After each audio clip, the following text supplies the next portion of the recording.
모두의 한국사 김범석입니다. 자, 오늘 시간에는 왜 우리나라의 문화재는 약탈만 당한 것으로 알고 있을까라는 제목을 한번 간단하게 정리를 해보고자 합니다.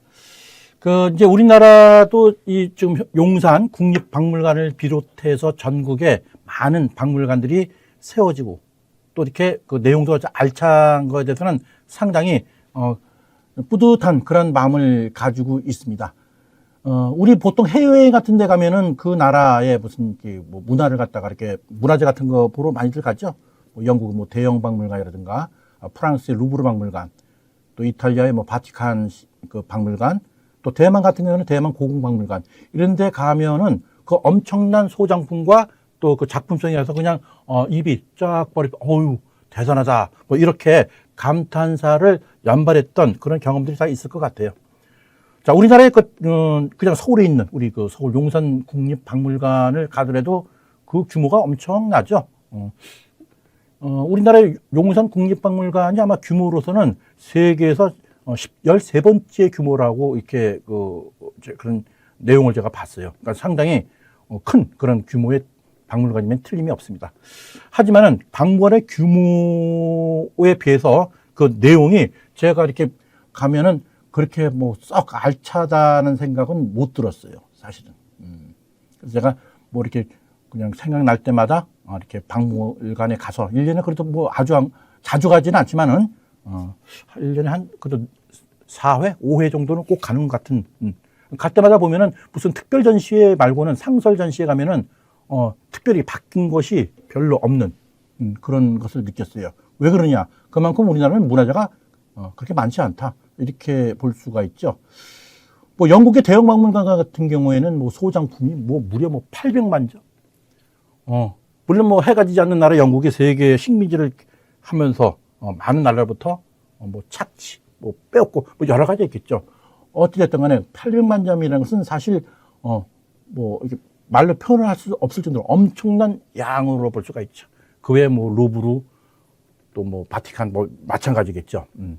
또 대만 같은 경우에는 뭐 장개석 총통이 모택동과 이제 국민당과 공사를 되면서 본토에 있는 그런 이 문화재를 갖다가 다 대만으로 왔다는 그런 것은 우리가 익히 알고 있죠.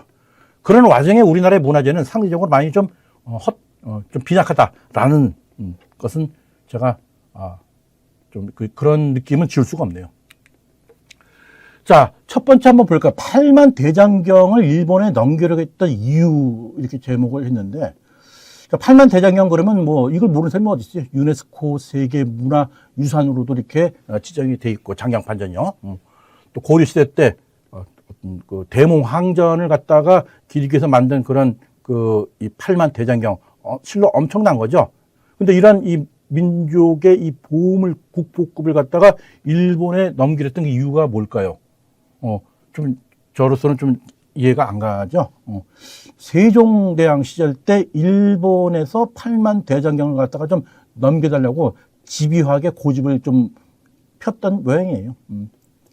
이때 당시에 조선은 숭유 억불, 즉 유교를 국시로 삼았기 때문에 또 상대적으로 불교를 갖다가 좀 상당히 좀 냉대했던 그런 시대임에는 틀림이 없지만 그렇다고 우리나라의 근본 이 종교가 이 삼국시대부터 불교가 그 역사 전통을 갖다가 면면히 흐르는데 어떻게 나라가 서로 바뀌고 그 다음에 또 나라의 어떤 국가의 정책 방향이 유교라고 성리하기로 하지만서도 어떻게 그런 8만 대장을 갖다가 일본에 넘겨려고 했을까요? 그건 좀 이해가 안 가는 거죠. 그런 것 자체가 이해가 안 가는 거죠.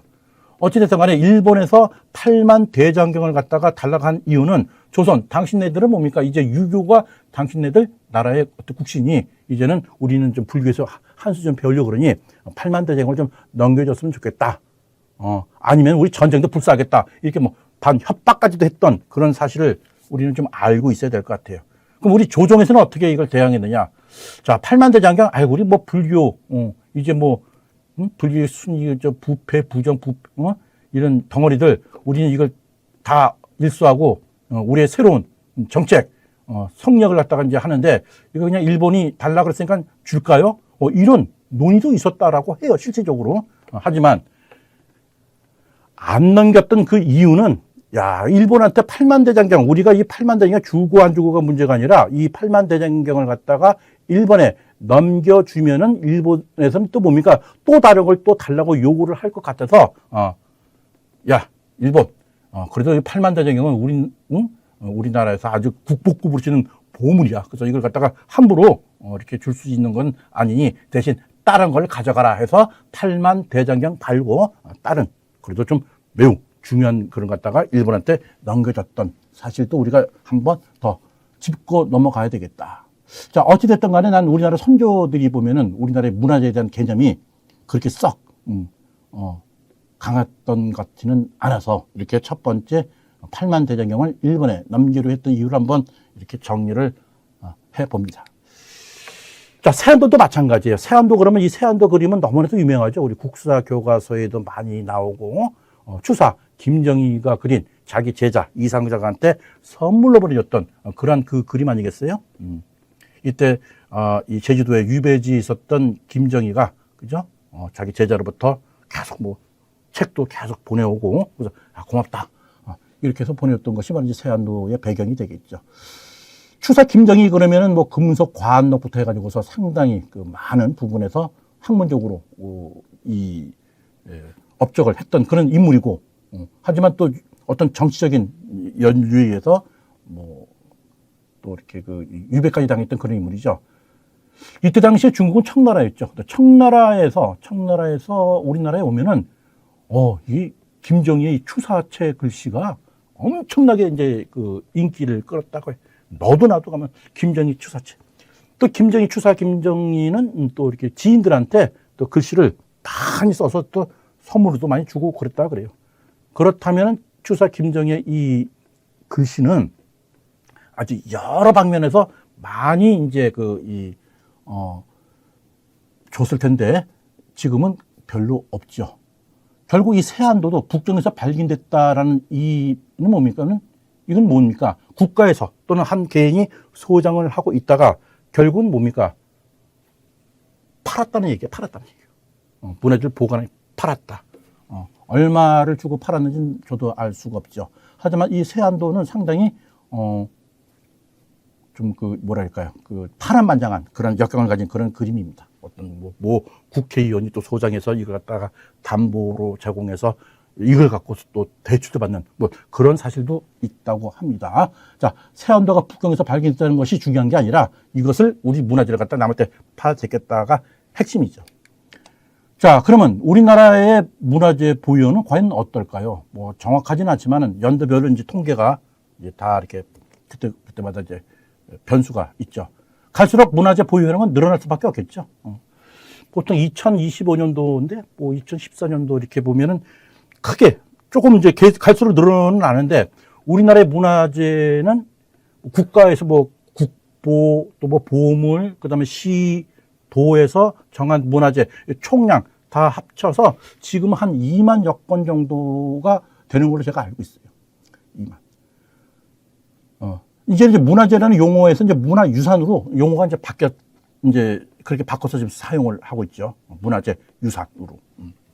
그렇다면은 과연 해외에 나가 있는 우리나라의 문화재, 문화유산은 과연 얼마나 될까? 이것도 좀 약간 궁금해 봤어요.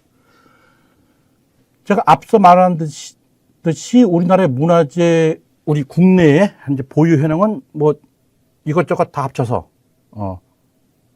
뭐 국보, 그 다음에 또 보물, 또 뭐 문화재, 시에서 정한 거, 뭐 다 또 포함하지 않는 것, 포함해서 약 한 2만 건으로 본다고 이렇게 추산했을 때 해외에 나가 있는 우리나라의 문화재는 약 한 15만 점으로 지금 추산하고 있다 그래요. 그럼 15만 점, 국내 2만 점. 그럼 뭐 거의 7배, 8배가 지금 해외로 나가 있다는 것 아닙니까? 그럼 그 문화재가 전부 다 약탈 당한 걸로 이렇게 우리가 이해를 하면 될까요? 그건 아니죠. 그건 아니라고 봅니다. 우리나라 사람들은 한마디로 얘기해서 문화재들을 갖다가 많이 팔았다가 정답이에요. 왜 팔았을까요? 그 문화재의 가치, 진정한 가치를 몰랐던 거죠. 그리고 너무 못 살았고 경제적으로 핍박했고 그러니까 그 돈 몇 푼에 현혹돼 가지고서 문화재 이것이 가치가 얼마인지를 모르고 그냥 조금 돈을 주니까는 파는 거죠. 그래서 이제 와서 이 문화재, 내 판 문화재가 엄청난 가치를 알게 된 거죠. 그러니까 과거에는 그 가치를 잘 알지 못해서 헐값으로 팔아버린 사실을 좀 약간 창피하잖아요. 그죠? 그래서 그 말이 부끄러워서 그냥 우리 교과서에는 뭡니까? 외국이 우리 한국 문화재를 갖다가 약탈했다는 것을 갖다 매우 강조하죠. 무슨 뭐 병인양요 때 프랑스군이 강화도에 쳐들어와서 뭐 외교 장각에 있는 뭐 그걸 계속 강조하는 거야. 그래야지만이 싸게 판 것이 약간 좀 상세가 될 그런 것 같아요. 그래서 그건 좀 아니다라는 생각이 들죠. 자, 뒤늦게 우리나라가 해방되기 전에 일제 식민지 상태에서 우리나라의 국보급 문화재들이 자꾸만 팔려나가. 그나마 이걸 갖다가 막고 또 오히려 돈을 붙여서 사서 오늘날 우리나라의 어떤 이 문화재의 기틀을 만든 그 사람들이 바로 이 삼성의 창업주 이병철, 그다음에 간송 전영필 이 두 분이었다라고 저는 볼 수가 있죠. 뭐 삼성 이병철 이분은 뭐 또 전영필 다 모르시는 분들은 없을 거예요. 그렇죠? 자, 이 두 분들은 이 경제에만 치중한 게 아니라 그야말로 문화재 수호자였다라고 제가 감히 얘기를 하죠. 자, 이렇게 한국 문화재들이 싼 가격에 외국으로 팔려 나가는 것을 막으려고 한 이 대표적인 두 사람. 특히 삼성 이병철 회장 같은 경우에는 뭡니까? 일본으로 빠져나가는 한국 문화재를 갖다가 지키기 위해서 그냥 뭐 도굴꾼들이 가져오는 물건들을 갖다가 그냥 주는 대로 다 샀어요. 만약에 이걸 안 사면은 반수되는 거거든요. 그래서 원래 시가보다 비싸게 불러도 그냥 돈 주고 샀다. 역시 간송 전예필 씨도 마찬가지죠. 종로에서 아주 큰 부잣집에 자주 태어났지만은 그 전 재산을 갖다가 우리나라 문화재를 사는데 다 바친 거죠. 정말 그 고마운 분들이죠. 우리나라의 문화재를 갖다가 지킨 그런 그 수호자 이렇게 명명을 해봤습니다. 그래서 우리 보통 호암미술관 우리 그 이병철 회장이 호죠. 경기도 용인인가요? 여기 있죠. 여기 보면 국보급 많이 가지고 있죠. 약 한 48, 50점의 달하는 그런 그 국보급 보물급들을 갖다가 수상한 것이. 그동안 수십 년간 내가 돈 번 것을 갖다가 사회에 하는 것도 중요하지만은 우리나라의 문화재를 갖다가 가감없이 사서 지켰다. 수호자다. 이렇게 볼 수가 있겠습니다. 역시 뭐 간송미술관도 우리 간송 전영필 선생께서 그야말로 개인적으로는 우리나라 최초로 사설 박물관도 만드신 분이지만은 우리나라의 문화재가 더 이상 바깥으로 나가는 건 안 된다. 그래서 그 비싼 돈 우리는 먹고 살기 바빠서 그냥 돈 몇 푼 주면 그냥 현혹해서 팔고 그러는데 이분은 오히려 거기에 수십 배, 수백 배의 돈을 지출하면서 사들여서 결국 우리나라의 문화를 갖다가 지킬 수 있었던 그런 장본인들이죠.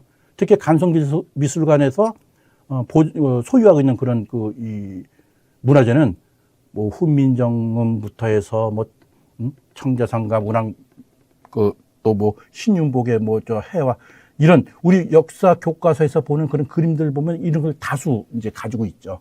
그야말로 돈으로 환산할 수 없는 국보급을 가지고 있는 거죠. 그래서 간송미술관은 뭐 이렇게 해서 또 대구에서도 이제 이 간송미술관이 다시 또 개장이 돼 가지고서 여기에 일부가 또 대구 간송미술관에 또 옮겨서 전시도 하고 이렇게 하는 걸로 제가 알고 있습니다. 자, 이렇게 해서 여기서 제가 말씀드리고자 하는 것은 바로 우리나라의 이 문화재를 잘 이제는 지켜서 문화대국으로 발돋움해서 우리 명실상부한 문화대국이 됐으면 하는 바람으로 우리나라의 문화재를 한번 이 문화재에 대한 그 개념을 한번 설명을 드렸습니다. 결국은 우리나라의 문화재는 약탈만 당한 것이 아니라 즉 국내에 있는 2만여 점의 문화재와 해외에 있는 이 15만 점의 그 문화재 이 갭은 약탈뿐이 아니라, 물론 약탈도 당연히 있었지만은 그 약탈이 차지하는 그 비중은 그렇게 많지 않다. 결국은 우리나라 사람들이 어떤 문화재에 대한 개념이 좀 희박해서 돈을 주고 많이 팔았다. 이것이 더 설득력이 있어 보입니다. 우리는 이제는 뭐 더 이상 문화재를 갖다가 팔거나 뭐 이럴 일은 없겠죠. 지금 있는 거 잘 보관하고 또 해외에 있는 문화재를 갖다가 가능하면은 뭐 경매라든가 무슨 공식적인 절차에서 많이 사들여오는, 이제 그만큼 우리나라가 국부가 많이 쌓여 있으니까는 그런 식으로 해서 우리의 문화재를 갖다가 좀 더 많이 되찾아와서 정말 저 세계적인 그런 박물관과 버금가는 그런 문화, 대국의 미술관을, 박물관을 가지고 있는 그런 나라로 거듭 태어났으면 하는 바람으로, 그 바람으로 제가 이렇게 말씀드렸습니다.